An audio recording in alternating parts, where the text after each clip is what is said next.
For Chief Felix Thomas, Wanuskewin Heritage Park is sacred territory. This has been a gathering place for 6,000 years. It's also one of the sites proposed for the possible papal visit announced last week by the Vatican. No date has been set. If Pope Francis does come to Canada, Thomas and others are hoping to hear the long-awaited apology for the Catholic Church's role in the residential school system. But they want more than that. It's just words unless it's accompanied by meaningful action. And if you say you're sorry but nothing changes, what good does that serve?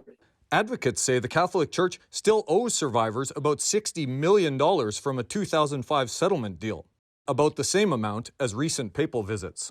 The last one to Canada in 2002 cost $67 million. Brazil in 2013 was $100 million, and Panama 2 years ago cost $67 million. One Vatican expert says that if Pope Francis does come to Canada, survivors will get that apology that they're looking for. But if they're seeking something more, like compensation or document disclosure, they're likely to be disappointed. They are always worried about not only what it looks like to the rest of the world, and worried also legitimately about the survivors in this terrible tragedy, but they're also watching to make sure that they aren't paying for it financially. That's been their MO for hundreds of years. If Francis broke that, it would be stunning, but it's unlikely.